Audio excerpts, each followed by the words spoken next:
This is our second video of Tibetan auxiliary verb, which is the ending verb of Tibetan, right? So previous video, we talked about ye, re, yin, duk, and how we ask question, right? With ye, re, yin, duk, the ending verb. In this video, we are going to talk about yin, min, re, mare, yin, sa, re, yin, sa, mare, right? Yin, re, basically, they both are same. They both have same meaning. Min, mare are same. Yinsa re, yinsa mare, yinsa re, yinsa mare are like might be, might not be, right? So ma, min, those are negative word, negative. So the first person is like nga cho. With nga nganzo for the first person we use nga pepa yin. You cannot use nga pepa re, right? Nga pepa yin, nga pepa yin, nga pepa nga cho pepa yin, nga cho pepa yin, right? And if you want to say negative, nga cho pepa min, nga cho luptuk min, nga pepa min, right? You have to use yin min to the first person, right? You might hear or you might come up with the sentence while you are reading.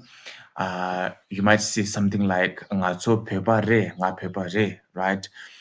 We Tibetan have verbal language and the content language, right? So grammatically, nga cho pepa re is kind of incorrect. Nga cho pepa yin is basically like a correct way to say, right? For the second person and third person, nga cho pepa re, nga cho lop tuk re, nga cho pepa yin, nga cho lop tuk yin, kyo pepa re, kyo lop tuk yin, kyo cho pepa re, kyo cho lop tuk yin. I'm sorry.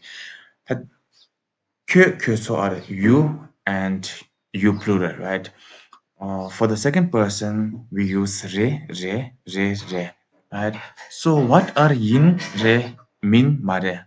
They are, he is, she isn't, he isn't, it isn't, they aren't. When we define something, right, we use them. They are basically, re, mare are basically like uh, she is, he is, she isn't, he isn't, right? Minasumba are the same, koso. So for the second person and third person, we use re, mare. Okay.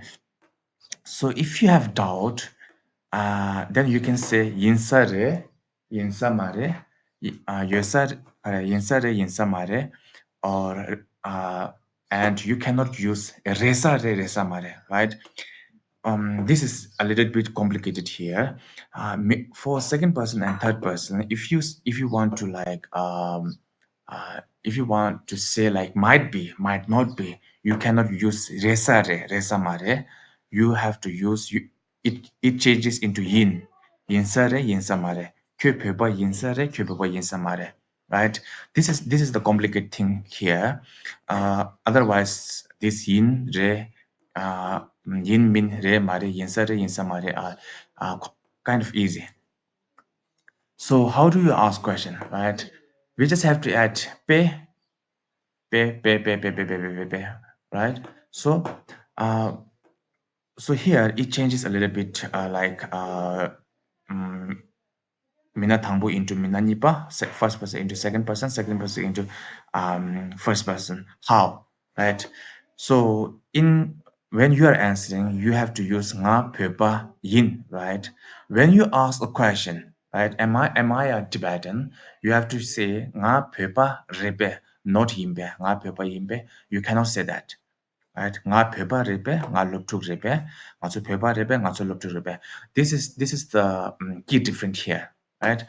For the second person, when you are answering, you have to say nga kyo pepa re, not kyo pepa yin. When you ask the question, kyo pepa yin pe, right? Kyo pepa yin pe. You cannot say kyo pepa rebe, right? Kyo luptuk yin pe, kyo chu luptuk yin pe, kyo chu luptuk yin pe, right? For third person, it doesn't change. Kyo pepa rebe, kyo luptuk rebe, kyo zo pepa rebe, kozo luptuk rebe, right? It doesn't change. It doesn't change here, right? So if you want to ask with the doubt, like might be, right? 그 벼봐 인사레베 인사레베 아래 인사레베 그 룩툭 레사레베 인사레베. You cannot say resarebe.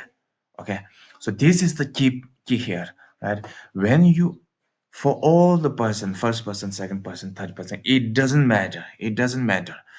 If you are saying in doubt, if you are asking in doubt, if you are answering in doubt, you have to say 인사레베 인사마레베. Where is it? These two, 인사레베 인사마레베. These two are useful when you are in doubt. How do we ask question and answer, right? So here this is very unique and effective and like totally different from any other language. This is Tibetan question and answer, unique way of answering, right? Here nga pepa repe, you just have to change re and the person or the subject, right? Am I a Tibetan? You have to say que pepare, right? You have to skip pe and add que, right? This you will know. Um, this is changing subjects are like is same in all the languages, but Tibetan language has this like key point here, pe, right? 큐 페바레베 마 페바레 큐룩투 레베 ngaluktu mare 큐룩투 인사 mare 큐룩투 인사레, right? This is the answer. 아니 ngazu 페바레베 교조 페바 mare 교조 페바 mare 교조 페바 세 mare 교조 룩투 인사 mare, right? 큐 페바 인베스 nga 페바 인, right here. If there is yin in the question, you have to say yin in the answer. If you have re in the question, you have to say re in the question, in the answer. 네, 큐 페바레베 콜롭투 레베 코 페바레 콜롭투 콜롭 코 페바 마레 콜롭 페바 인사 마레 코 페바 인사레, right? So this is very easy to answer here. So I'm hiding something here. I will make those videos when the right time come, because yore in the Tibetan auxiliary verb ending verb are not grammatically structured based, right? That's why it will be a little bit confused. Now I want you to stick with this concept, and it's very easy and effective, right? What you have to do is, when you watch this video, uh, if you understand, don't stick there, right? I want you to use and say, make a habit, right? This is how you are going to say it properly, right? Tibetan like yuri into auxiliary verb are very complicated.